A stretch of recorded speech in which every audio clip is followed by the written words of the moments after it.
Yo, what's good? We're here to start a new book, Turning Pro, by Presserfield. It's the same guy that wrote The War of Art. This is a continuation on that. The way that this book is written, though, it's not necessarily written in chapters.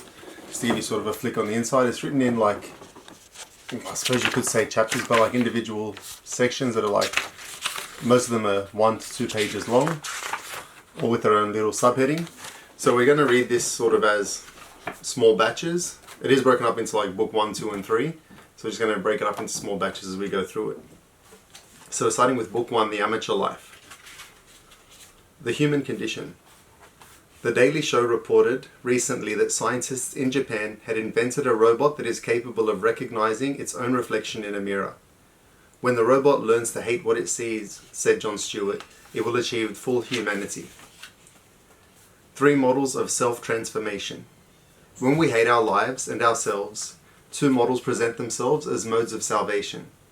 The first is the therapeutic model. In the therapeutic model, we are told, or we tell ourselves, that we are sick. What ails us is a condition or a disease. A condition or a disease may be remedied by treatment. Right now we are all ill. After treatment we will be well.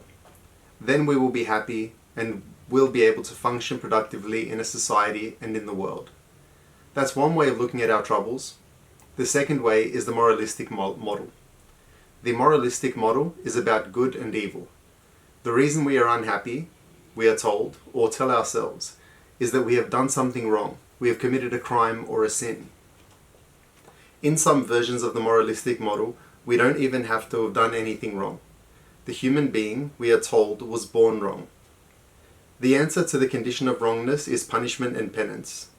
When we have served our sentence and atoned for our sins, we will be pardoned and released. Then we will be happy and will be able to function productively in society and in the world. This book proposes a third model. The model this book proposes is the model of the amateur and the professional. The thesis of this book is that what ails you and me has nothing to do with you being sick or being wrong. What ails us is that we are living our lives as amateurs. The solution this book suggests is that we turn pro. Turning pro is free, but it's not easy. You don't need to take a course or buy a product. All you have to do is change your mind. Turning pro is free, but it's not without a cost. When we turn pro, we give up a life with which we may have become extremely comfortable. We give up a self that we have come to identify with to call our own. We may have to give up friends, lovers, even spouses. Turning pro is free, but it demands sacrifice. The passage is often accompanied by an interior odyssey, whose trials are survived only at great costs, emotionally, psychologically, and spiritually. We pass through a membrane when we turn pro. It hurts, it's messy, and it's scary. We tread in blood when we turn pro. Turning pro is not for everyone. We have to be a little crazy to do it, or even want to. In many ways, the passage chooses us. We don't choose it. We simply have no alternative. What we get when we turn pro is we find our power. We find our will and our voice, and we find our self-respect. We become who we always were, but had until then been afraid to embrace and to live out. Do you remember where you were on 9/11? You'll remember where you were when you turned pro. My life as an amateur. When I was in my 20s, I lived for a winter in a boarding house in Durham, North Carolina, that served as a halfway station for patients emerging from state mental hospitals. I wasn't a mental patient myself, but the law of metaphor had brought me to this place as surely as if I had been. The people in the halfway house were by no means crazy. They were as interesting and complex a collection of individuals as I had ever met. I made friends. I found a home. We did a lot of talking in the evenings in the halfway house. We gathered over coffee in the communal kitchen and talked about books and politics, and whether aliens were messengers from the future or from God. I was the only one in the halfway house who had a job. I was making $1.75 an hour in the body shop of a trucking company, training to become an over-the-road trucker. Everyone else in the halfway house got a check from the state. Social workers appeared from time to time to evaluate the people in the halfway house, to check on their progress, and to counsel them in their reintegration into society and the real world. I began to wonder how I came to be in the house with these people. Why did I feel so at home? Was this my destiny? Then one night I had a dream. In the dream, I came into my room and found that my shirts had all folded themselves in the drawer, instead of being mashed together in their usual jumbled mess. My boots had crawled out from under the bed where I normally kicked them when I took them off, and had set themselves upright and tidy. They had shined themselves. When I woke up, I thought, I'm ambitious. I have ambition. I didn't tell anyone in the halfway house about the dream. In fact, I haven't told anyone to this day. I kept the dream private. It was my secret. It took me a long time to come to terms with the idea that I had ambition. I felt guilty about it. Who was I to aspire to rise above my brothers and sisters, or aim to be better than anybody else? In the halfway house, the dominant emotion was fear. No one ever spoke of it, but fear pervaded every centimeter of that space. Everyone in the house had, in his or her own way, experienced the disintegration of their personality. Everyone had fallen a long way, fallen hard, and fallen alone. Everyone in that house had looked their own annihilation in the face, and it had scared the hell out of them. I decided that I had to leave the halfway house. I found a cinder block cabin along a highway in the country that rented for $15 a week. I still have a photo of that house.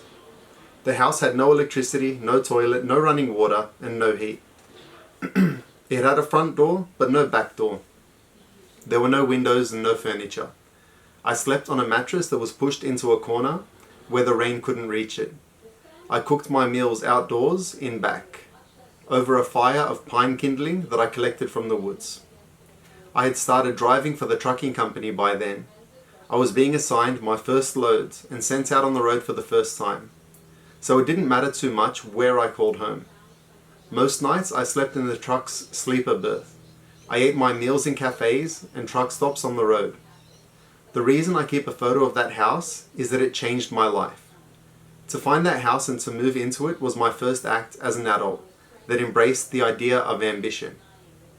Ambition, I have come to believe, is the most primal and sacred fundament of our being. To feel ambition and to act upon it is to embrace the unique calling of our souls. Not to act upon the ambition is to turn our backs on ourselves and on the reason for our existence. Those first stirrings of ambition saved me and put me on the path to becoming an artist and a professional. My first hero. There was a red-headed cat who used to come around sometimes when I lived in that house in the country. He was a battle-scarred old Tom who lived in the woods. On nights when I was home, I would cook supper over the little fire out back. The cat would materialize and sit across from me when I ate. I tried to toss him scraps of meat from time to time, but he wouldn't take them. He was nobody's pet. The geography of our dinners together was that I would sit on the cinder block step at the back of the house. The fire was in front of me in a circle of stones on a patch of grass. The wood started 10 feet away. The red-headed cat would sit at the edge of the woods facing me. He didn't lie down. He sat up, facing me, with his big front paws beneath him. The cat regarded me with an expression that was somewhere between condescension and disdain. There was no doubt in either of our minds which one of us was the superior being, or which one of us possessed self-command and self-sovereignty. There was no doubt which one could take care of himself, and which one had his shit together. The cat looked at me as if he was trying to decide whether or not to kick my ass. I admired that red-headed cat. He became a role model for me. I wanted to be like that red-headed cat. I missed him when he didn't come around. I regarded the apparition of that red-headed cat as a good omen and a sign that maybe I was on the right path. My SmithCorona. What was really happening in that house in the country? What was happening when I was hiding? In the back of my Chevy van, under piles of junk and rusting spare parts, sat my ancient SmithCorona typewriter. Why didn't I throw it away? I certainly wasn't using it. Fear and shame hung over me and over that house. just as they permeated every crack and cranny of the halfway house back in town. I was terrified of sitting down at that SmithCorona and trying to write something, and ashamed of myself because I knew I was terrified, but I was still too scared to act. My ambition was to write, but I had buried it so deep that it only peeked out in dreams and moments of insight that appeared at odd instants and then vanished without a trace. Everything I was doing in my outer life was a consequence and an expression of that terror and that shame. Shadow careers. Sometimes when we're terrified of embracing our true calling, we'll pursue a shadow calling instead. That shadow career is a metaphor for our real career. Its shape is similar, its contours feel tantalizing the same, but a shadow career entails no real risk. If we fail at our shadow career, the consequences are meaningless to us. Are you pursuing a shadow career? Are you getting your PhD in Elizabethan studies because you're afraid to write the tragedies and comedies that you know you have inside you? Are you living the drugs and booze half of the musician's life without actually writing the music? Are you working in a support capacity for an innovator because you're afraid to risk becoming an innovator yourself? If you're dissatisfied with your current life, ask yourself what your current life is a metaphor for. What metaphor will point you towards your true calling? My shadow career. My shadow career, I've had more than one, was driving tractor trailers. In my late 20s and early 30s, I drove trucks for a living. I drove up and down the East Coast out of Durham, North Carolina, and later cross-country, based out of Seaside, California. I was in deadly earnest and committed 100% to making my life as an over-the-road trucker. What I was really doing was running away from writing. Driving trucks was a shadow version of writing, because being a truck driver was, in my imagination, powerful and manly, just as I had imagined being a writer would be. It was interesting. It was never boring. It was a career I could take pride in, an occupation that felt right to me. Driving trucks was honest labor. You worked for $1 and you got paid for $1. The men I drove with were salt of the earth stand-up guys, just as I aspired to be, and it took real courage to be a trucker. Rolling over the mountains at night from Western Carolina and Virginia into West Virginia was serious business. Wicked uphills followed drop-dead downfalls around breakneck curves, most of them unlighted and unmarked, so that in order to carry speed into the next uphill, which you had to do, or the ascending grade would drop you down into creeper gear, with every other trucker on the mountain piling up behind you cursing. You had to keep your right foot nailed to the floor while letting 60,000 pounds of truck and load plunge you downhill as fast as they could. Then there was the romance of the road. I loved the road because it always took you somewhere. You were never stuck in one place. Delivering a load to a factory or a warehouse, I could hang with the locals and shoot the breeze. But I always knew that while they were trapped, I was free. In a few minutes, I'd be clear of town and rolling down the highway. Of course, this was all self-delusion. The road was taking me nowhere. I wasn't writing books. I wasn't facing my demons. I was spectating at life through the movie screen of a cab over windshield.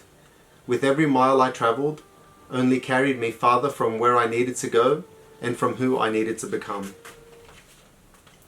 3 cheers for the amateur life. Before we begin ruthlessly deconstructing the amateur life, let's pause for a moment to give it its due. The amateur life is our youth. It's our hero's journey. No one is born a pro. You've got to fall before you hit the bottom. And sometimes that fall can be a hell of a ride. So here's to blackouts and divorces, to lost jobs and lost cash and lost self-respect. Here's to the time on the street. Here's to years we can't remember. Here's to bad friends and cheating spouses, and to us too for being guilty of both. Becoming pro in the end is nothing grander than growing up. What exactly are shadow careers? What is the amateur life? What are the addictions and obsessions and displacement activities? How can we learn from them and profit from them when we finally put our days on the street behind us and begin to live our real lives? My shadow career part 2. When I was in high school, I read a book by Jack Kerouac called On the Road. The book blew my brains out. The beat, Bohemian Life that Kerouac described was, I thought, the coolest, most romantic thing I had ever heard of. I love the idea of traveling around the country, working jobs and meeting people and submerging yourself in real life. A lot of other kids read that book and thought the same thing, but very few were dumb enough to actually try to live it. Again, I was getting the writer's life confused with real life. My trucking career was an attempt to professionalize a life on the road. It was not a bad idea actually. It beat the hell out of my prior years of aimlessly driving from East Coast to West and North to South, wondering why the life I was living wasn't measuring up to the cool beat times that Jack Kerouac had found. But life is strange, and things work out in their own weird way. When I finally did turn pro and started getting books published, my literary agent turned out to be a gentleman named Sterling Lord of Sterling Lord Literaristic in New York. Sterling had represented Jack Kerouac. It was Sterling who made the original publishing deal for On the Road. The Shadow Life. In the shadow life, we live in denial and we act by addiction. We pursue callings that take us nowhere and permit ourselves to be controlled by compulsions that we cannot understand or are not aware of, and whose outcomes serve only to keep us caged, unconscious, and going nowhere. The shadow life is the life of the amateur.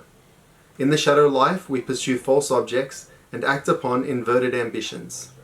The shadow life, the life of the amateur and the addict, is not benign. The longer we cleave to this life, the farther we drift from our true purpose, and the harder it becomes for us to rally the courage to get back. Addicted to love. I have a friend who's addicted to love. I can relate to this addiction myself. I've known her my whole life, and it's absolutely excruciating to listen to the chronicle of her romances. She migrates from one passionate, all-consuming affair to the next. She is in agony throughout the affair, and the affair always ends in agony. It will not surprise you, I'm sure, when I report that this woman is one of the most gifted, talented people I've ever met. She is a piano prodigy. Her photographs win prizes, and she is a near world-class athlete. She has swum the Maui Big Island open ocean crossing half a dozen times. Over the years, my friend has developed a philosophy, you could almost call it a religion, about pursuing the sublime through love. This philosophy is so complex and so convincing that she can not only persuade herself of its reality, but you or me too if we sit long enough to listen to her.